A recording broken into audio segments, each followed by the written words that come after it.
My name is Candice. I'm working as a career educator at the U of T Career Center.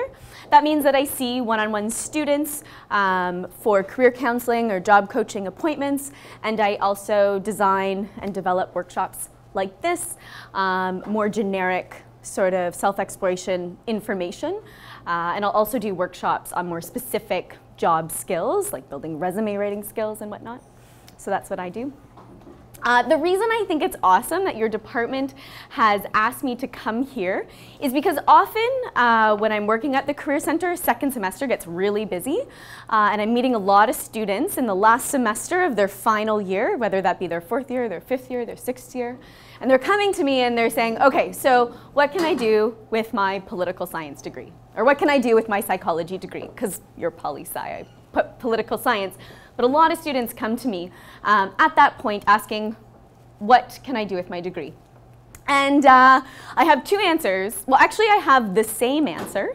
But depending on the student, they interpret that answer as good news or as bad news. And my answer to this question is, the good news is you can do whatever you want. And the bad news is you can do whatever you want. Now, you can see it's the same response. The student who takes this as good news is the student who has been engaged in a bit of career exploration throughout their degree. They have a solid understanding of what strengths they've developed. They have some ideas on where that fits into the career world. And they've engaged in some maybe co-curricular, research-related activities that have helped them really develop those soft skills that help them move into the career world. The students who consider this response to be bad news are the students who have not done any of that. They have avoided thinking about what they want to do with their political science degree because it can be an anxiety-producing thought. What I'd like after this presentation for all of you is I'd like you to consider this response to be good news because you have been introduced to how to explore career possibilities and how to identify your own strengths. So let's get into a little bit of practice with that. Before I continue on, I'd like you each to partner up, introduce yourself to your partner, and tell them what your greatest strength is, and also tell them what it is, what you think it might be that you would like to do every day as part of your career.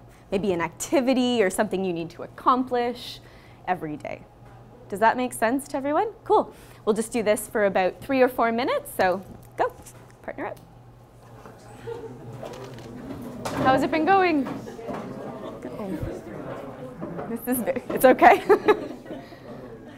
They're a great group. I think it's awesome that you do this. Yeah, it's just a pilot project for us. Okay, cool. So, and it's part of the Step Forward. Okay, yeah. Oh, it's smart. This was part of that. Helping them transition through a little bit. Yeah. Really want to see how it goes. Yeah, yeah, and it's hard to measure too, because you almost have to like track them throughout the entire degree, right? Do people who come to this have a, and it's also, for me when I think about careers, because I know it's a process, it's like, can't really rely on like the first career a student gets after their degree as being successful. You know what I mean? Like it's sort of, how do you move through that process? A little bit in terms of the transition out. It's like just because you get a job doesn't mean it's good. Yeah, yeah. Yeah, I was in, yeah. And this is unrelated to this here. Do you guys normally do workshops on etiquettes and etiquette? Yeah, you know. Not really. You know, because and I've been asked to do it. Yeah, how do you accept a business card? And we talk about thank you letters, you know. That's in our like Making Connections networking workshop. What is it? Making Connections. Yeah, it's about networking, and we talk about sort of greetings. You know, is a handshake appropriate? I talk about being observant. Yeah.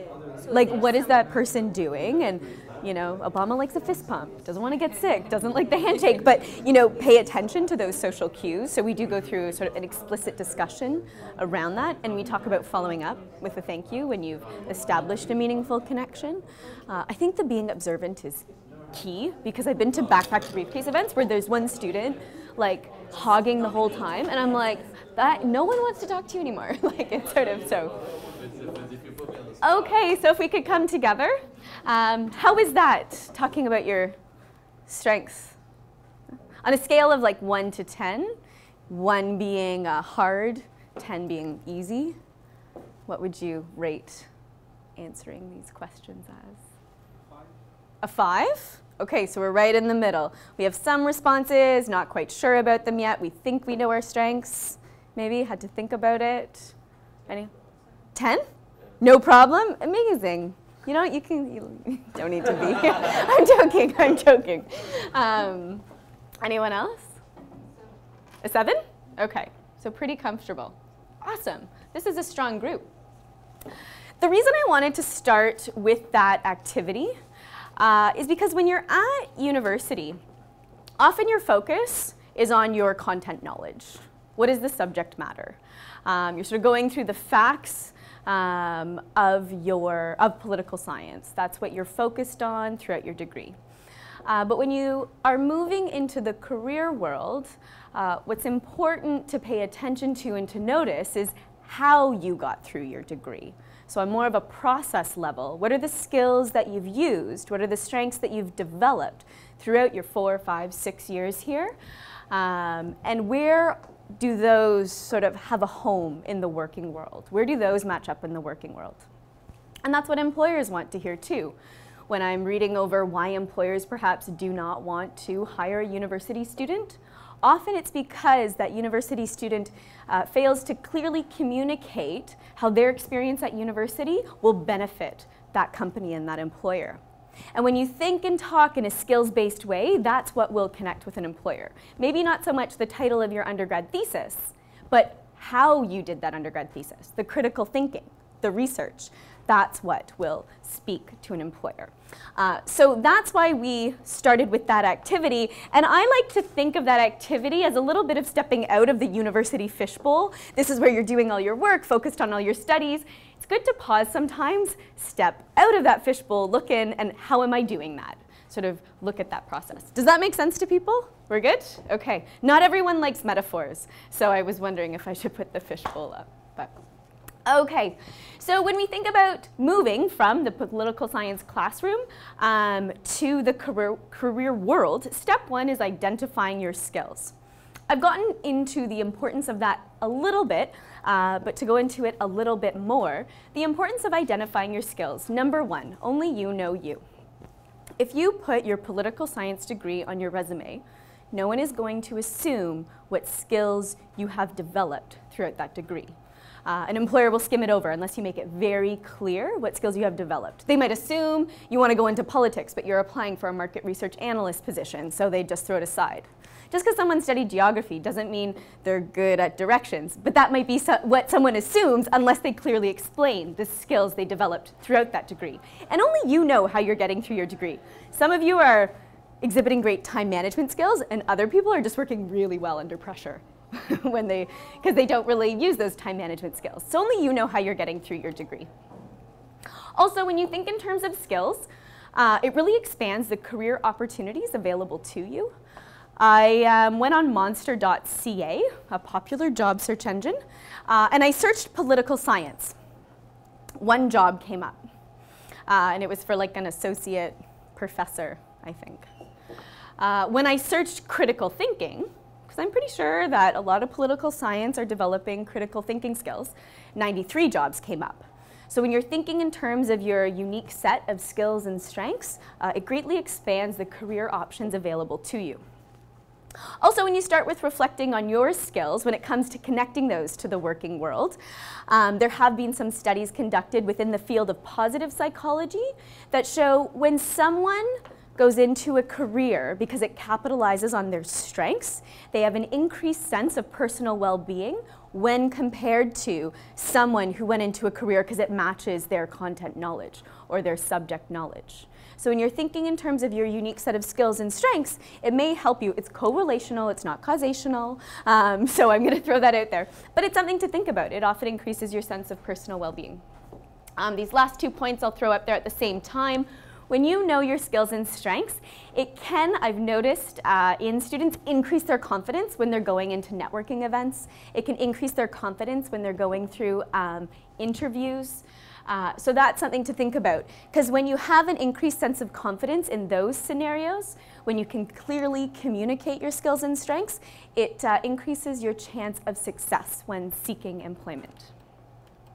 Okay.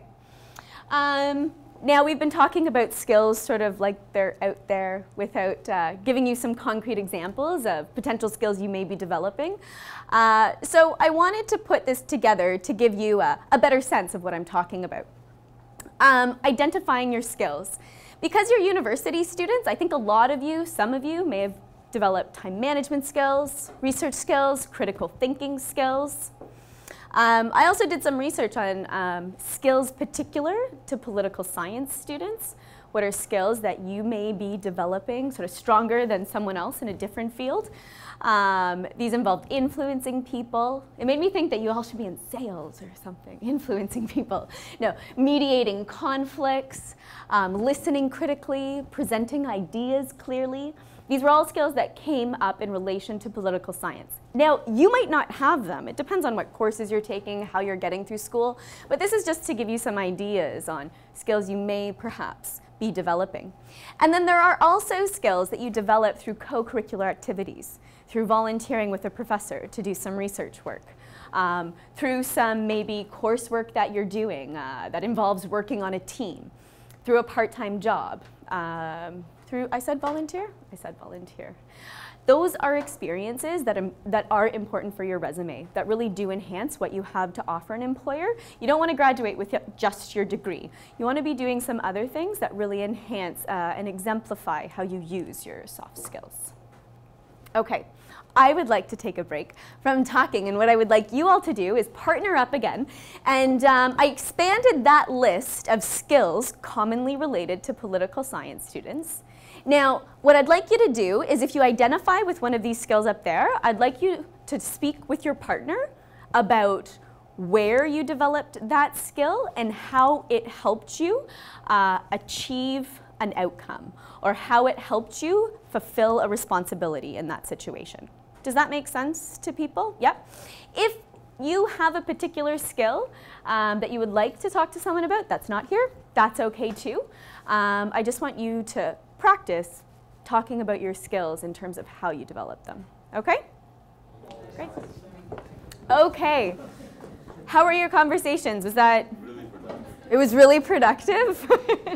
Well, you already have like all the skills in the world and know how to talk about them. That first activity was a breeze, so it does not surprise me that it was very productive. The reason I wanted to have you, to take some time to have you talk about how you develop this skill is because it's not just enough to say, oh, I have the skill of organizing people. When you're talking to employers and you're talking to people who you maybe want to network with, you're going to need to attach that to an experience and explain how you've developed that skill. So I wanted to get you sort of thinking about that. So after you've gone through, step one is identifying your skills, your strengths. I like to start with that personally, like where are you, and then get into a process of exploring different careers that are out there. This does not mean you're committed to any particular career. It's just getting out there and getting some ideas around where perhaps you may want to end up after this degree. We have a number of online resources that you can use to explore different careers related to political science, or even related to industries that you may see as sort of separate from political science, but you may be looking for a place for you to apply your skills, like maybe entertainment. UTM has an excellent careers by degree website. They have a page for political science students. They have a number of other degrees, and you can explore those as well, because the skills you have are highly transferable to a number of areas. But I like that because it gives you sort of an idea of what are professional associations that I might want to be volunteering with or sort of joining at this level. What are some industries that I could be looking into? What are some job titles that kind of pique my interest? At the Career Centre at St. George, we have cln.utoronto.ca. That's our engine for online job search tools. We also have a website that's largely informational, but CLN has anyone been on Career Cruising? Anyone use that? Yeah, I'm not like a huge fan. Yeah, usually they use it in high school. It is there, and it does have another careers by degree sort of search, so you can take a look. It is kind of dated. I find carpenter comes up for every degree. So I'm like, really? I don't really know. Check it out. See, there might be an idea there, a career title, job title to explore. We also have the Canadian Directory for Careers and Employers. That's kind of a neat search engine. You can look for companies by industry in a particular geographical location. So if you're looking for companies, industry could be government, and you can look for all the companies, all the offices that exist in the city of Toronto in that industry. We also have Going Global, has jobs overseas, volunteer positions overseas, and there's also a job board on CLN. So you might want to get on there and see sort of what job postings are up, which companies are hiring students. I strongly encourage students to, when they're exploring careers, not just stick to online job search methods, but also try to engage with some of the events that are going on campus. And one event that is coming up, October 7th, there is a political science backpack to briefcase event. Does anyone know what backpack to briefcase is, or no? It's an event that's run by the alumni department, and they get people who have graduated from political science, and there's a few different departments being represented that night, but they get those undergrads who have been successful in their career path to come and talk about how they did that. It's like a career panel. So there are events like that that take place on campus that help you engage explore different careers. Is anyone in POL 214? Yeah, have you heard of the Explore It program? Okay, so Explore It, they're developing a series specific to that class. For the rest of you, the Career Center has a program called Extern. What is involved in Extern is you go to an orientation, and after you've gone to that orientation, you're given access to a list of about 500 alum from arts and science who've gone into a variety of career paths. You select your top 3, and then you get to job shadow one of those 3 for half a day to a week. So that's one sort of experiential way of learning about different careers that are available to you. So try to get out there and explore a bit and take advantage of the programs being run at the university. There's also Talent Egg is a good website, and you can also get on the government sort of job bank to see what's out there.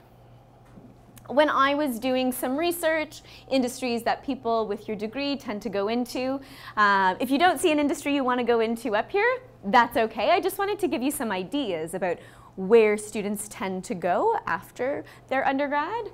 Newspaper and media, go into universities and colleges, professors and admin roles, tend to go into banks, so finance.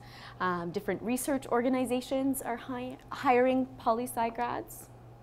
So you can explore different industries, and you can also start exploring different job titles through each of these search engines.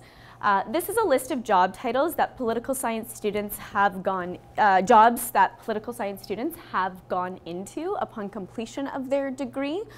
So as you're reading these, there may be one that kind of piques your interest, you think might match your skills or your strengths. So I encourage you to start keeping a list. What are the industries I'm interested in, and what are the job titles within that industry that I'm sort of thinking might be good for me. Step 3, after you've done your career research, your self-research, is to find your best fit. Where's a job, where's an industry that capitalizes on my strengths? Where will I succeed? When you're looking for what employers are asking for, if we were to start with sort of a broad lens, where will you fit? Employers want people who have people skills, communication skills, problem-solving skills. This was a survey that was conducted in just January of this year. And hiring managers were asked, in general, when you're evaluating entry-level hires, what skills do you want? So you can see that it is a lot of the soft skills that you're building throughout your degree, not necessarily the content knowledge. So that's something interesting that I wanted to show you. Also, when you're looking for your best fit. This is a slide, the future work skills. So I just showed you the work skills that employers are currently asking for. I like this slide. I think it was a university in Texas conducted this research project, and they're like, what skills will employers want in the future? We have social intelligence up here, new media literacy, virtual collaboration. It's something to think about. What skills are you developing now that may be desired when you graduate in a few years? But also when you're looking for your best fit, you can look at what skills in general do employers want in a particular field, but also maybe specifically looking at some job postings. What are the skills that people want in that industry that I'm interested in? And do I have those skills? Does this job really capitalize on my strengths? This is a job posting that is up at Mars, the research institute down the street right now. They wanted someone specifically with a political science degree and also someone who is an energetic team player. Does that sound like you? They wanted someone with strong organizational skills, someone who had the ability to multitask, use good judgment. Do you have those skills and strengths? Is that job of interest to you? This was another job posting for a corporate engagement and grants writing manager at Free the Children. Once again, they wanted someone with a poli-sci background. And when you look at what else they wanted, it was a lot of these soft skills that you're developing throughout your degree. The ability to maintain a high degree of discretion. You're a quick learner. You demonstrate strong organizational skills. So after you've done those sort of researching yourself, researching the career world, where's the best fit? Look at some specific job postings. And if you find that those job postings are asking for skills that you maybe don't have, think of how you could build those skills throughout your degree. You have a number of years to build the soft skills that are being requested. You can get involved in different research programs that are running here. There are work-study jobs, volunteer opportunities on campus. There's also the co-curricular record now, which is a nice search engine that offers you sort of a list of different ways to get involved on campus. You can also think of part-time employment. Cool. That is it for me. Any questions about the information that was just given? Thoughts? Yep. Can I get all these slides? You would like all of these slides? If I were to hand them off, that's okay. And I think Rodney was going to take them as well, so I can send them around. Better if you send it to Lauren. Sure. And then did you all sign up an Eventbrite for this event? Yes. Send it around. Or you can watch it again. I feel like a movie star. No. I would highly recommend you don't watch it again because my voice on a recording, worst thing ever. Cool. So just an overview, identify your skills. We have some workshops at the Career Center that can help you further do that. You can explore careers and then find your best fit or make it fit after you've done your research about what skills you might need. If you find you're not getting them throughout your degree, there are other things that you can do that employers do want. That is all. I have a calendar here of events at the Career Center. Feel free to grab that, and I'm here for questions. Do you have any? That's it. Cool. Oh, thank you.